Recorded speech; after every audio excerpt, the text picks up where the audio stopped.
All right. Let's highlight this coffee, huh? All right. Have you ever had it? Oak City I haven't, but it's Coffee really Roaster. good. So when I was talking to the guy, he said he doesn't have any like coffee shops. He has a couple in like Wake Tech and that kind of stuff. But he bought the company in 2020. So it was always Oak City for 14 years. He bought it in 2020. And I think they're trying to grow and get some coffee shops and stuff. So we are going to review them at the end. On a scale of Perfect. like 1 to 10. Don't be too harsh. No, I'm just kidding. Be honest. Be honest, This is I for will. people. This is for the people. They have a really cool name, though. Oak City is a strong name. I love that. Yeah, I thought they were super nice over there. But this is the Kilimanjaro blend. It should be creamy, balanced, and clean. It's more of a medium roast. And you can find them online at oakcityroasters.com or on social media at Oak City Roasters. So unless we review them at the end and they're terrible, then you might not want to look them up. But if we review them at the end and they're awesome, then look them up. Look them up. So anyway, Jenny. Hi. Do you love doing real estate?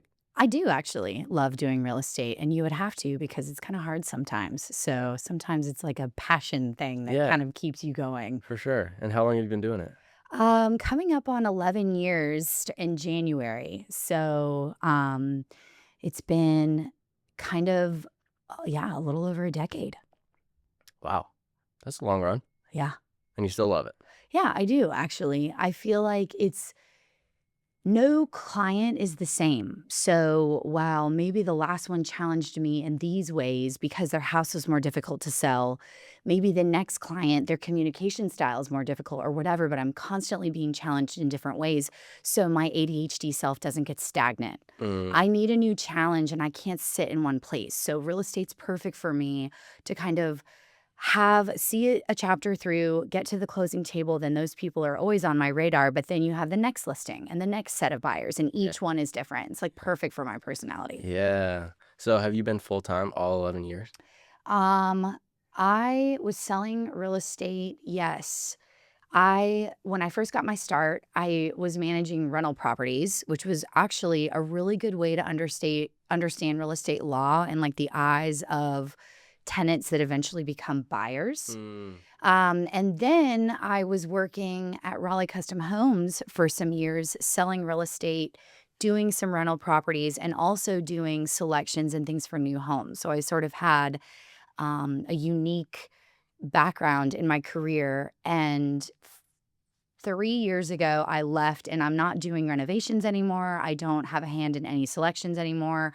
I don't really do rentals anymore. All I'm doing is real estate.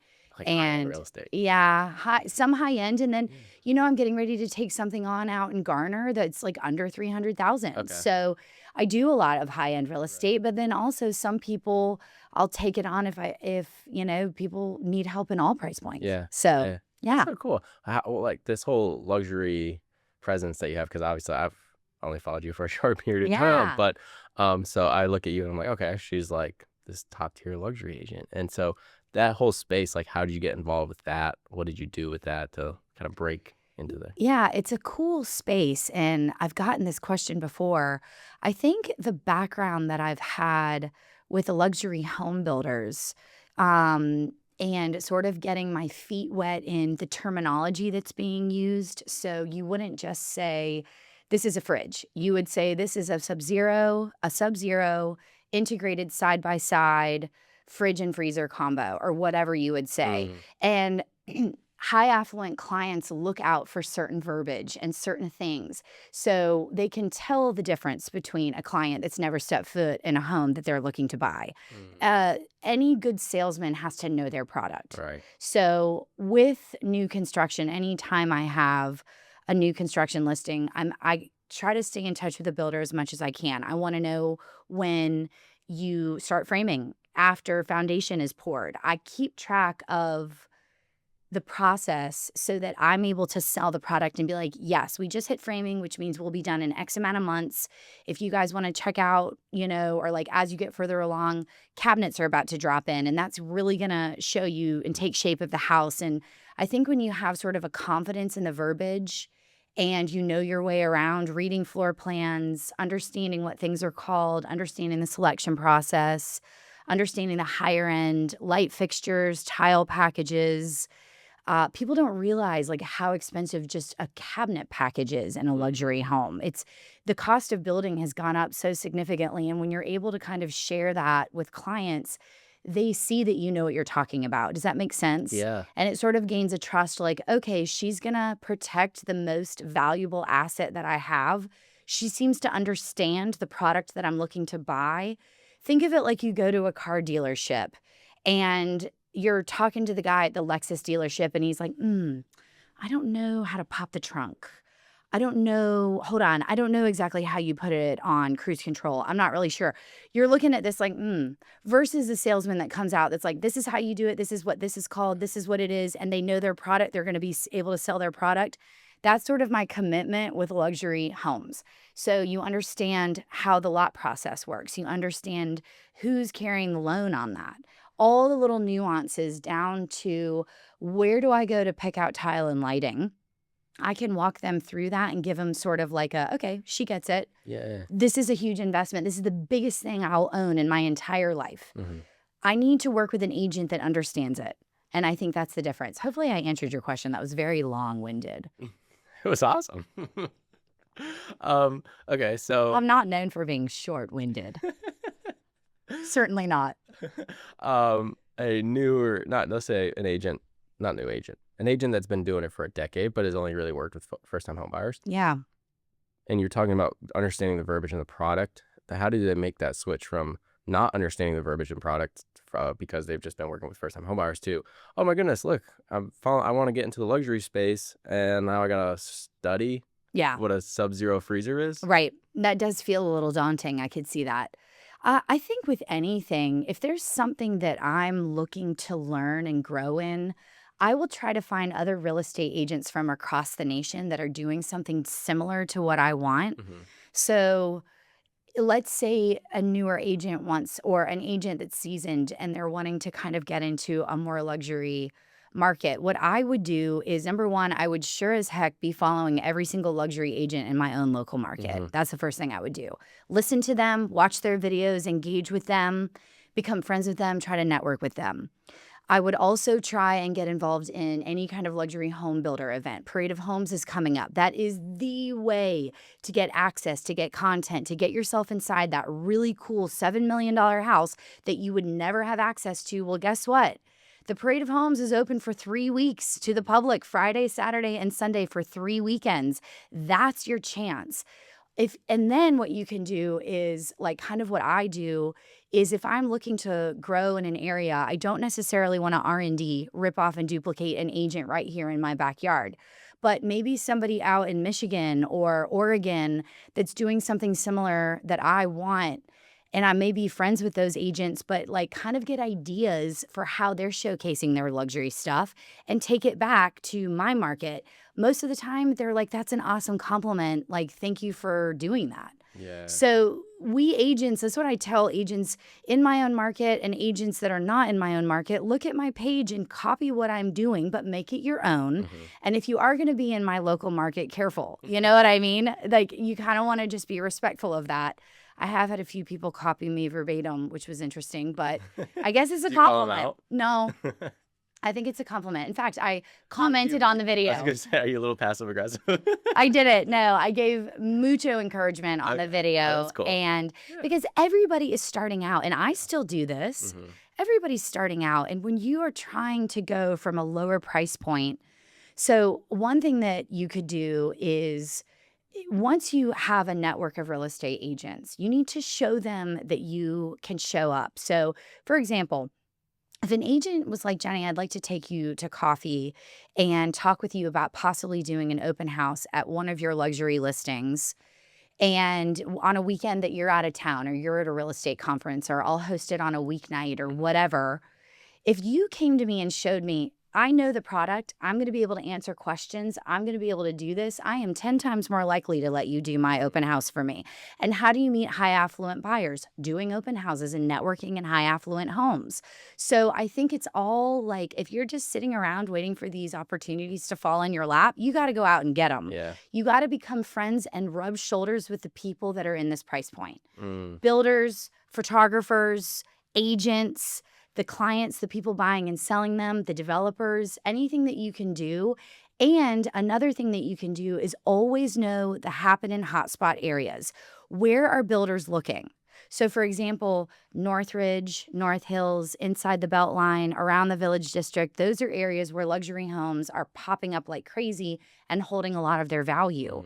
So, if you know the local shopping centers and you understand where high affluent buyers are going to shop, and then you can then answer their questions about, well, hey, I just heard John Kane's going to drop a Louis Vuitton sometime over here in North Hills, and like you've got these luxury shops dropping in at Fenton. That's what agents need to know. You need to put yourself in position where you're going to meet these people. Put yourself in a position where you're going to just keep hearing the verbiage so it comes out of you so naturally. Yes, this is a large sliding accordion door. You know, this is a zero entry shower. This is called a wet room where the tub is inside the shower. You're looking for these high luxury phrases and terms that sets you apart from the average agents. It's like, that's a really cool tub. Okay, well, that's actually a 52-inch standalone soaking tub inside of a frameless shower enclosure with a built-in bench, right? You use the terms and an accent tile that goes all the way to the ceiling, dual shower heads, handheld shower head. You start talking like that, suddenly buyers are going to take you more seriously in this price point. Yeah, that makes a lot of sense. Yeah. What about, if you're a pretty chill person and you're like, do I have to look the part of a luxury agent? So do I have to drive the car, to wear the clothes, that kind of stuff? It's so interesting. I talk about this a lot, actually. A friend of mine who's also a real estate agent dropped this on my lap years ago, and I always like kind of say it and credit her. But she said, I always tell my client or my agents on my team, I always tell the agents on my team, dress a little nicer than the client. So if your client is notoriously casual, don't show up in a tuxedo. Yeah. Just be a little nicer than they are. We are not there to be their friends. We are there to show them we're taking it seriously. We have presented ourselves. We've taken the time not only to research the home that we're showing them or research the home that we're going to sell for them and know our product, going back to what I was saying earlier, but also present a clean, sort of finished look that says, I'm trustworthy, right? Yeah. The other thing, if you have a very dressy buyer, you always want to like kind of match that energy. It's the same thing if your client is talking in a very slow way and they don't text and they don't email, they like to call. Well, you need to be ready to have slow conversations. You don't need to text them a novel when you mirror your client. So if my client, if I know that and if I haven't met them yet, I always go a little dressier. Always a little overdressed is better to me. Yeah. It shows that you care and it shows that that you're respectable. It creates instant trust. It creates instant professionalism. Yeah. There's a lot about that. Yeah, I agree. I mean, you go on these Facebook pages and always a debate on can you wear shorts and flip-flops and a t-shirt? And some agents are like, yeah, like I would like my professional to be down to earth. And yes. And I get it. Like, and especially for some markets, like if you're at Myrtle Beach, that might make more sense than That's right. in the Raleigh market. That's right. Kind of dress like that. I mean, me personally is more just you're a professional. Look like a professional. You're a professional. It's funny. Some of the agents, so let's say out in LA or Las Vegas, and some of these women, they look beautiful, but I don't know that some of those looks would fly here in Raleigh, right? It's kind of like, who do you want your husband going out looking at houses with when you can't be there? I think there's a level of modesty and professionalism that I always bring to the table and that I'm going to require from anyone on my team. Yeah. I think it just shows that we are set apart and we're here to handle the largest asset you have, hundreds of thousands of dollars of your money. Yes, I can comb my hair and iron my shirt before I meet you for that topic.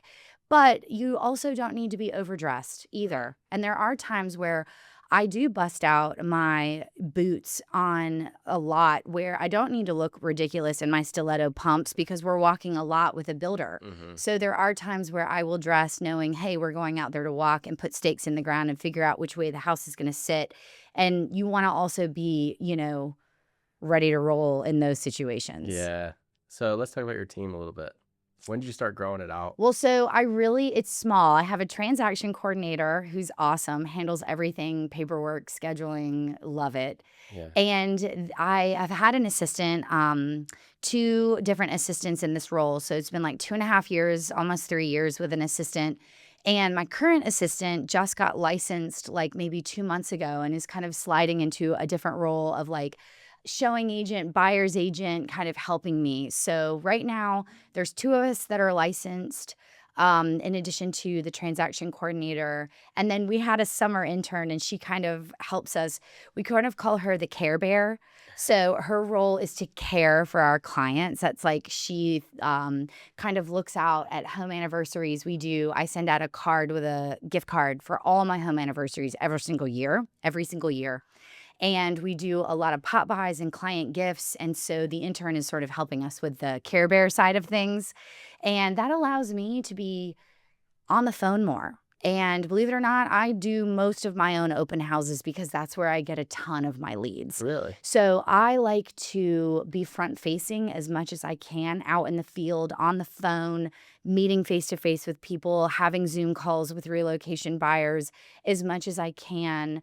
I do spend office time every single day in the office, but I'm trying to get my team running that so that I can be out doing what I do best, which is basically shaking hands and kissing babies, right? Like, and networking. Yeah. And that's where I get the most. Once people kind of meet me in person and I'm able to build rapport, then I can kind of build those lasting relationships. And I can't do that if I'm stuck behind my laptop all day. Yeah. So that's been a transition for me more recently. It's hard letting go of all that control, Yeah. right? For 10 and a half plus years, I've built this business and I've built those relationships. And the feeling of letting somebody else come through and do that for you is like very daunting. And it was like you were going to pry it out of my dead cold hand.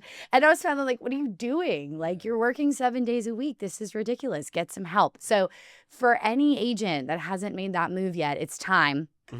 You need a transaction coordinator. You need help. You need a social media person to help you, which is also kind of what my assistant / buyer's agent role. We do a lot of video together and a lot of content she helps me with. So I've got her busy right now. That's so cool. She's got a lot on her plate. Yeah.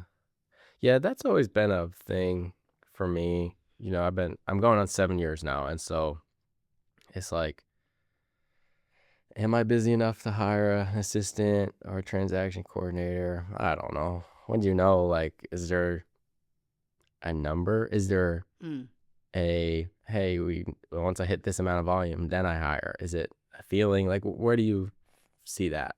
Yeah, that's such a good point. And I think like every single agent has been in that exact position, whether it's like there's a part where you need to grow the team, which is going to cost money and it's going to cost training and it's going to take a second to get over the hump. But you can't build the business to sustain it until you're more free and not tied up in the day-to-day tasks. So there's this weird gray area that's like, when do you pull the trigger? So I kind of went out on a leap of faith. Essentially 3 years ago when I started doing video, my business doubled and then eventually tripled.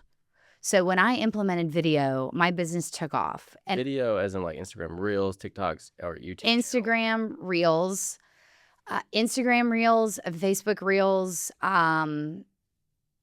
I do some on LinkedIn. I think I have like one YouTube video. This is like, look, it's on my whiteboard, okay? It's on the like, hurry up and do this, because YouTube is like, man, it's such an effective tool for agents. And everybody's talking about YouTube. And I don't know why I'm a little resistant, but Instagram is really the number one. Yeah. That's where I've been getting some great leads, like cold leads, like out in Utah, like, hey, we don't know you at all. We have no mutual friends. We're moving there. Help us.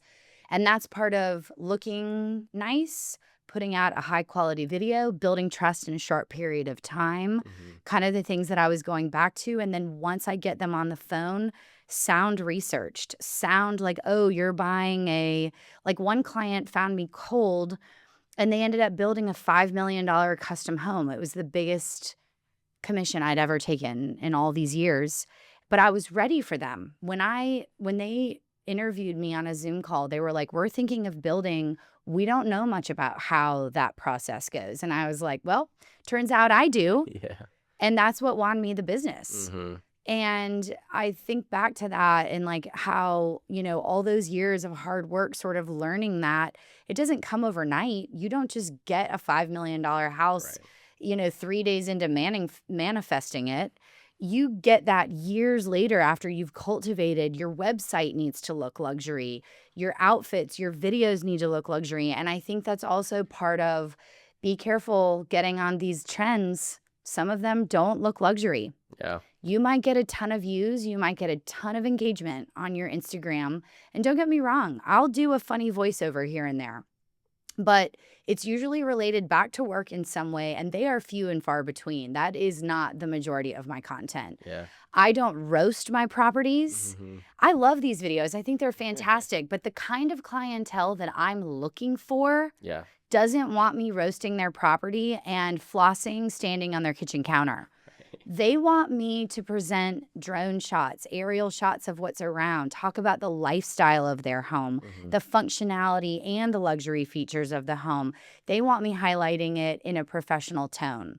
So be careful. If you are an agent that is looking to get in from an average price point, let's say of like 400,000 to maybe like 900,000, or an average price point of like $1 million, which is kind of right where I'm sitting, you need to take a hard look at your social media. Yeah. And don't get me wrong, you go to my page, you see some funny, jovial things, but for the most part, that's not what you're getting. And I think a lot of agents think that views and going viral equals high affluent clients, and it's actually the opposite. Yeah, that makes sense. I mean, if your goal is to just be a influencer, then have at it. But if you want to sell some houses, If you want to sell some houses, you might want to change up the verbiage yeah, and change that up. well, your social media is great. Do you have somebody helping you with that? So nobody has access. I post all my own stuff. Basically, yes, I absolutely have somebody helping me with that. My assistant, Zeus, she's amazing. So, for example, this week we filmed a couple videos. I went to her. I'm like, hey, I've got these ideas. Let's film it like this. She throws in ideas, then she edits these things, edits them, and we kind of get them off the ground as a team effort. She knows the editing piece of it. She knows the cool transitions. She's better at trending audio. She's better at a lot of this than I am. But I have the 10 years of real estate experience. You have So, the vision of what you want. and the vision of, exactly. And we'll ask, like, we'll like literally spend the morning being like, let's ask ChatGPT what the number one questions regarding real estate people have right now in Raleigh. Mm-hmm. I don't want to put out videos that aren't useful. So let's just literally ask, what are people asking? Great. Let's make a video for that. And yeah, we use ChatGPT for a lot, but I don't use it to write my homework for me. I use it to fine tune my homework for me. That has to come from me. So I don't give up. I post every single one. I think people can tell when your Instagram is inauthentic, or it feels too Canva, or it feels too social media manager. You will get a lot less engagement versus when they know, like, I wrote that description and it's got like a few little Jenny-isms in there. Like, I'm taking the time to do that because that is where I'm getting a ton of my business. And I think it's very important for me to keep it myself. Do you have like a social media plan? Yes. What does that look like? My social media plan is basically like 4 videos a week if I can, sometimes more. There should usually be something on my story. It's a mix of things. It should be a mix of my personal life, which like sort of doesn't exist. That's what it should be. A mix of my personal life, a mix of buyer and seller content, a mix of what's happening locally in Raleigh. Mm-hmm. Just some entertainment value stuff. But really at the end of the day, I'm looking to bring value to my audience. So if you have questions, I want to give the appearance that you can trust me and that you can reach out to me, and that I take it seriously. So when I have a listing, we're going to put our best foot forward. When I have buyers, we're going to lock that in, and it's going to be a really tight process. And I think that also helps me stay consistent with business and closings, because it's interesting how many people used to go to Google first to check me out. Yeah. Now people are bypassing my reviews, which I have really good reviews online, so I'm grateful for that. But people are bypassing that, and they're going to what I call your digital resume. That's your cool. social media. Yeah, for sure. And so when I look at some of my videos, I'm like, I don't need this one to go viral. Mm-hmm. I need this one to be a permanent resume builder. So people are going to see your stuff a couple different ways, right? So they're going to be scrolling, and I don't need them to watch the video. All I need them to be is, Jenny, real estate, what's she talking about? Great. That video has done its job. That video has done its job to the people that it shows up in your newsfeed. Then there's people that are out in Utah that are Raleigh Realtor, and my profile pops up. Now they are going to watch my video to the end of the 45 seconds. And so while the other people, that video's done their job, Jenny Real Estate, boom, I'm staying top of mind. But it's also, what does she know? What is this lady? Is she actually an expert in her field? Okay, yes. Okay, the last post she has wasn't 4 months ago. Agents, if your last post was 4 months ago, what are we doing? Yeah. You need to be active. You need to be showing that you're in the game every day. This is not a market for part-time agents. It's shifting too fast. If you've got 1 foot in and 1 foot out, you will be doing a disservice to your client. It's shifting so fast. Rates are dropping. Rates are up. If you're not seeing the little nuances, you're going to go to bat for a seller way overpriced, and they're going to be calling you in 90 days wondering why their house hasn't sold. It shifted so fast last year and earlier this year. I remember calling all my sellers, we got to do a price drop. The market just shifted. And if you were on vacation or you were out of the game for 2 weeks, you would have missed it. I mean, it was that sensitive of like, I could sense like the foot coming off the gas pedal. And I'm like immediately calling all my sellers, and most of them took my advice and dropped and went under contract. So it's just an interesting market right now, but you got to be fast on the pulse, and you have to get your sellers on board with new marketing strategies, because days on market is really hurting you. Sorry, I'm really kind of all over the place with this topic you've given me. No, it's great. Obviously very about being a passionate. motivational speaker. Should I become a motivational Yes. speaker? Is this I'm like- motivational or like I'm like, what are we doing here, Jenny? I got to go out there and sell some freaking houses, and we're just sitting here talking about it. let's get you hyped up over here. That is hilarious. That's awesome. Yeah,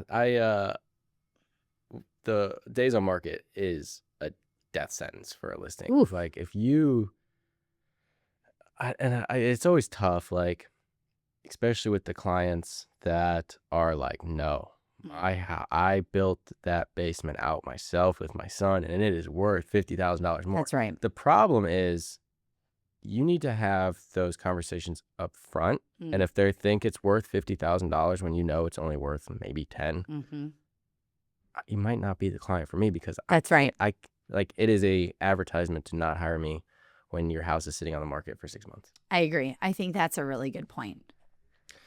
But I don't know. What do I know? So talk about your team now, and then kind of where you want to take it. So you obviously have your assistant, who's also a buyer's agent. Is she going to be able to list anytime? Yeah, I think eventually, yes. That's certainly the goal, is to have her as a co-listing agent, and then eventually listing probably her own.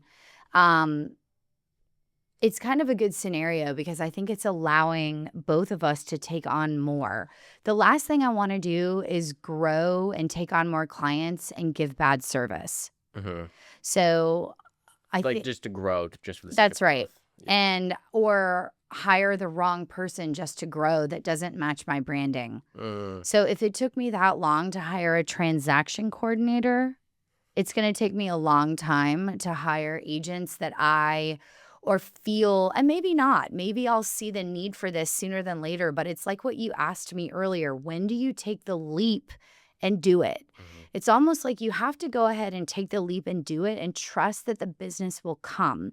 The way I looked at it is, if I take the leap and hire these other people and take on somebody else on my team, how many hours a day would I get back? Okay, what else could I be doing with those hours in the day? Lead generation, obviously. So that's kind of where I want to get. And if lead generation is, that's kind of where my mind is now. I have more hours freed up in my schedule that I am making the calls. I'm staying out in front of people. I'm going on the appointments. I'm marketing more this year than I have ever marketed. In a down market, you need to be spending the most money on your marketing. It is not the time to take your foot off the gas pedal for marketing. Yeah. It's the time to go harder than ever. And that's what I've been doing, and it's working. And I'm having the best year ever. That's so great. Every single year I've had the best year ever. And eventually maybe I won't. Maybe I'll plateau. But even if I do, it's still going to be an okay place based on what I've built. Yeah. And I think that once you take the leap and you get out over the worry of like, oh my gosh, I now have mouths to feed. Am I going to be able to sustain this financially? It depends on what you do with the hours you're getting back. You're leveraging out more of your tasks. What are you now doing with that time that you just got back? Yeah. Because I can promise you, if you're using it wisely, and I have a real estate coach to help me make sure that I use it wisely, because I'm very easily distracted. But I check in with her once a week to make sure that the hours that I'm getting back are being used in lead generating. And ideally, lead generation would get so abundant that I would need more than one buyer's agent. That would be the goal. Yeah. Yeah, that makes sense. So you said you're stepped up marketing in a big way this year. Big way. How? More mailers, more emails, more just emails come in a couple different ways. Home equity emails, individual emails to clients that have owned their homes for 5 or more years. I do a newsletter every month that has like a little blurb of what I'm doing, selling at the bottom. But mostly I think what people look at the newsletter is like events in Raleigh that are coming up for the next month. It's called What's Up Raleigh. And What's up, Raleigh? What's up, Raleigh? And it's basically like tomorrow night is Friday night. Leon Bridges is at Red Hat. I had a friend, I think I put that out on one of my last ones, and I had a friend text me like, thanks, I just bought ticket. You know, it's like, some people, you know, get their news from all kinds of places. Some of them look to this to see that, you know, the History Museum has a kids expo or whatever. And it's like, it's stuff to do. I try to always just bring value. More marketing that I'm doing is more videos, more photography. Every single listing I have gets a professional video, at least one, multiple videos that we make on our own with just our iPhone. It would get aerial drone shots. It would get community shots. If there are amenities, it would get the pool. Like there is no, I mean, even a $350,000 listing would get aerial drone shots, and I would pay the photographer to go by the nearest shopping center. And this is not the time to be like, oh, it's a smaller listing, I'll just pay for 50 MLS photos. No, every single listing, whether it's 5 million or 150,000, is going to get the same marketing package from me. And that's sort of the goal. You must shout it from the rooftop. So I have like a very specific marketing rollout plan that I do with sellers. And part of my listing presentation is going over this. And if they're not game to do my suggestions with pre-listing prep on, I would say, repairs and price point, to your point earlier that you made, Ethan, I don't take it on. I'm interviewing them just as much as they're interviewing me. Yeah. And you want to pay me 4%, not do anything that I'm suggesting, and list at the top of the price point? No, I will not be putting my name on the sign outside of your house for my reputation to get tanked. No, I won't. Yeah. Right? So, and I have come to a place in my business where I can pick and choose business. Not everybody's there. But do I sometimes give? Heck yeah. Yeah. Heck yeah, I will. And sometimes when it's the 4th price drop and my seller's like looking at me, I'm like, look, you give a little, I'll give, you know, I mean, you kind of have to be, I'm a team player and I want to get to the finish line, but I also want to get compensated for me and my team's hard work. So I think that is a case-by-case basis, and one where I'm interviewing them just as much as they're interviewing me. Yeah. Well, if I wasn't a listing agent, I would hire you to be my listing agent. If you weren't a listing agent. Thank you. I appreciate that vote of confidence. I'd be like, oh my gosh, You'd be like, this girl can sell my house. You're like, I'm doing the rotted wood she suggested. I'm doing it. She's a little scary. I'm doing it. Hilarious. So what time is it? It's 11:44. Okay, perfect. You want to cut it off at 12? Okay. All right. But this is so fun. I'm sad. I don't want to cut it off. Oh, I could sit here and talk to you for like 3 hours. It's all good. We're talkers. You got to work. I know. I got to go put another house under contract, hopefully. Yeah, there you go. Is your team required to be in the office every day? No. The transaction coordinator works fully remotely. Okay. And that works for us because she is amazing. She's a mom of 3 kids. She's got dogs. She's got a husband. She's juggling a lot. And I try to give her as much notice as I can on things. I try, the last minute grind and hustle of real estate is kind of like out for me. I'm like, if you're calling me as another agent at 10 o'clock at night to negotiate, I'm kind of like, what are we doing here? Aren't we like on a phase of valuing our rest and boundaries? I used to be that agent. So no, the answer is no. She doesn't come in. My other, She live around here though? She does. She lives in Garner. Okay. And she's great. We mostly text and email and jump on a call.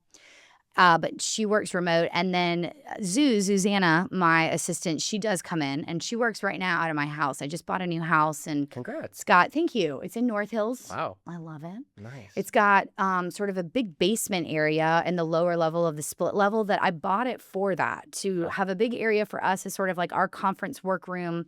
And then there's a private office back down there that's just mine where I'm on calls. I can close the door and they're out there working. But yeah, we do work a lot of hours in the office. We also have a Lex residential office, but we're loud a lot and film a lot of video. So I try not to do that to the rest of our team that aren't like on my team, if that makes sense. So, but yeah, office hours, heck yeah. And even if there's nothing to do, we will show up in the office and find something to do. And some of my best ideas have come out where we're like, we've crossed everything off the list. What, like, do we even need to be here? And it's like, early morning, no one wants to be there. And I tell you what, that's when you get in it. Real estate is not the job to react to. Yeah. It's the job to be proactive. And getting in the office every day and getting that consistency and that stability. And then if you can put a little something on your story for your clients and followers to see, oh, in the office. Oh, work out in the morning. Okay, in the office every day, every day, every day. Consistency, building trust, building trust. Disciplined. Yes. Yeah. She's disciplined. She takes the time to wake up, put on a blazer, get the office, whatever you're doing. She's going to take the time to market our home the way it needs to be marketed, right? Gone are the days where agents can be like, okay, throwing up a for sale sign, headed to the beach. I'll be back to 8 offers when I get back. No, there's none of that. It's like, okay, if I do go to my beach house, I'm back Sunday morning doing an open house Sunday afternoon, showing my seller, you show up, I show up. And that is weekends and nights, but not super late on nights. Yeah.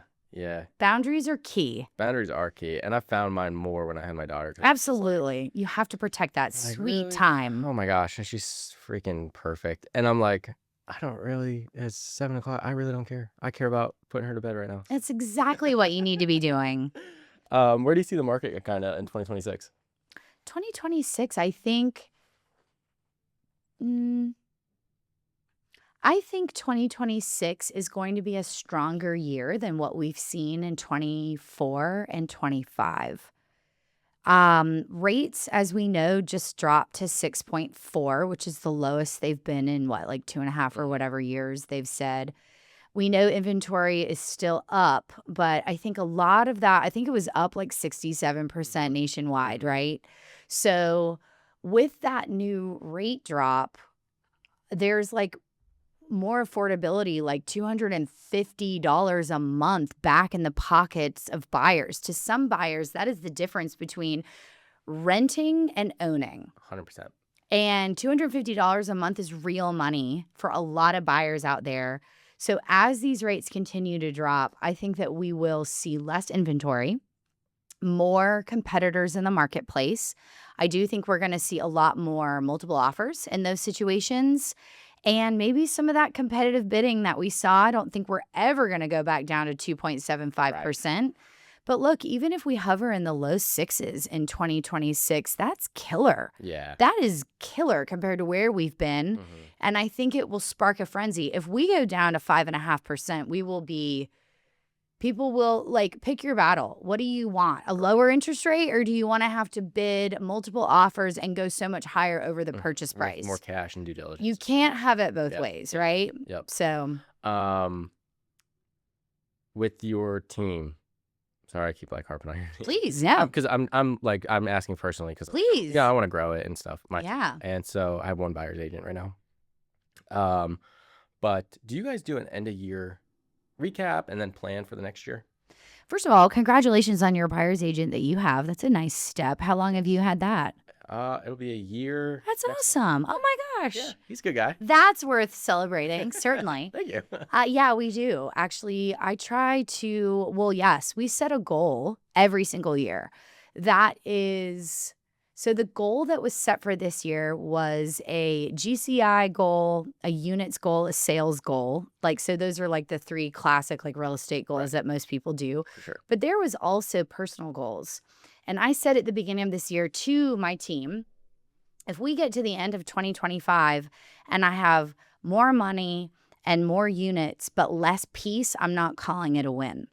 So this year, a huge goal for me has been to just create a more peaceful working environment with better boundaries so that I can remember that I love doing what I do. Yeah. And when you double and triple your business overnight and you're not set up for it, you can burn out and get resentful really quickly.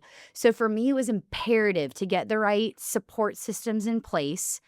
And oftentimes I am meeting and giving like an overview of where my vision is. Like, for example, we just picked up like 8 new buyers, and it's so easy to focus on these buyers, focus on all the, think of your quadrant, the immediate, urgent, important tasks. But what about all these quadrants? Lead generating falls very short off. I don't want a slow first quarter. Right. So what I am doing, like our big overarching vision that we've got right now, yes, guys, buyers are back. Summer is over. School has started. Moms and dads are back from summer vacation. Rates are coming down a little bit and buyers are back out. I've noticed it in such a big way, like in the last maybe week and a half, 2 weeks even. Very, very like crazy amount of buyer activity.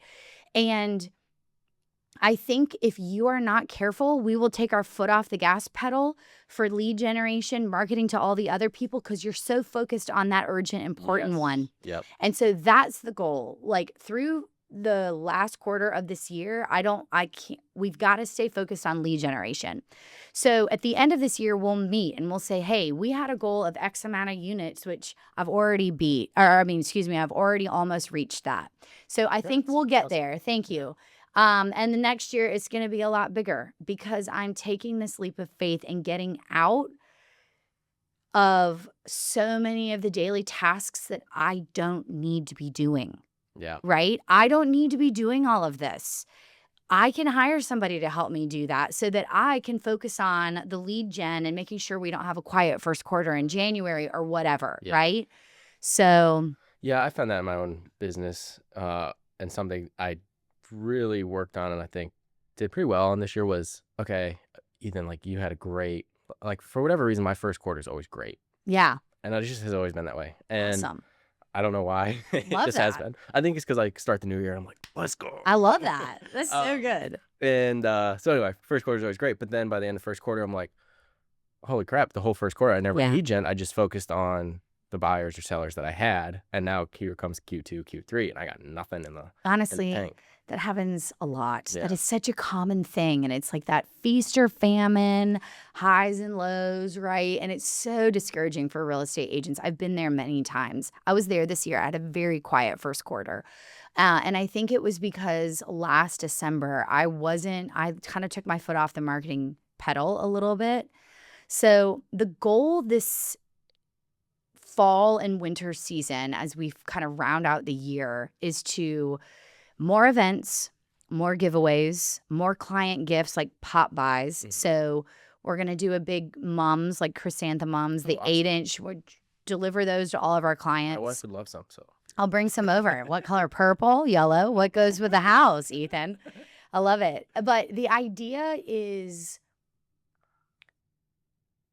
go out, bless even more, show up even more, bring more value. They don't need to leave their house. If they want to come do the pumpkin patch event or whatever we're doing, you're welcome to. But if you don't, just do nothing. Sit at home. I'm going to show up on your doorstep with just a little something to bless you with. That's kind of my way of like, my business model is very like others, community, show up and bless. How can we go the extra mile? How can I make sure that my message of going the extra mile is out there in my marketing?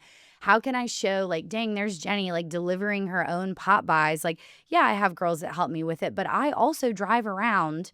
And let's be real, this is not Lux Residential firm money. This is my personal money. I spend thousands of dollars every year just thanking my clients for being there. And that right there has been amazing. That right there is such a joy for me. And the best money spent for marketing. Absolutely, hands down. It's so effective. That's so cool. Love on people's kids, love on people's pets. It is fills my cup and it makes them feel good and it keeps you top of mind. It's just a great way to market, honestly. Yeah. Yeah. Well, let's just wrap this up, I reckon. All right. Let's talk about this coffee. Let's talk about it. What do you think? Scale of 1 to 10. Scale of 1 to 10, I really like it. You said earlier that it's smooth. It's more of a medium. Yeah, it's a medium. It's creamy, balanced, and clean is what the bag says. I feel like that's a really good description. I can taste like the medium flavors when it's super bold. I feel like my heart starts beating out of my chest, and I'm not getting that experience right now. It's really good. I would drink this again for sure. On a scale of 1 to 10, what would you Okay, yeah, sorry. I didn't answer that. On a scale of 1 to 10, I'm giving Oak City, Kilimanjaro, I'm giving this an 8.5. Wow, yeah, that's great. I was literally about to say the exact same 8.5? 8.5 on the dot. 8.5 Oak City. Yeah, great coffee. Unanimous. Unanimous across the board. All two of us. Yeah. All right. Anything you want to add before we head out? If not, if you want to tell people where to find you. Okay. No pressure, but if you want to give any life-changing advice in the last 2 minutes of the podcast. Just like drop the hammer on something so profound. No, I think that what I'll say is if you're an agent out there that is struggling in this market, you are not alone. But there are ways to kind of come back into an abundance mindset. And so if anybody is watching this and they're feeling like they've had a discouraging year, let's reach out. I've been in very discouraging times before and relied on other people in the community, mentors, other agents, strangers to help pull me out of it. So contact me.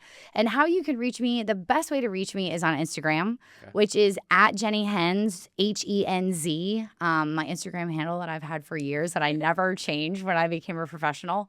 But that's the best way to reach out to me. You're not like the rest of us that's first name, last name, realtor. It should be Jennifer Irene Hensley, realtor. So formal. It's Jenny Henz with a Z. It's like, oh my gosh, who's this girl? But yeah, that's probably the best way to reach out to me. And then certainly, email or call or text. But we're all in this thing together. So we got to network and have each other's backs and keep each other in an abundance mindset. That's the biggest thing. For sure. Yes. Well, thanks so much for coming on and for having sharing your knowledge and passion. I love it. You got me fired up. I am passionate, and you are too. This is such a cool thing you're doing here. Thank you so much for having me. This was a blast. Of course. Yeah, this was a ton of fun. Hopefully we can do it again. All right. Love it. Cheers. Cheers. Bye, everybody.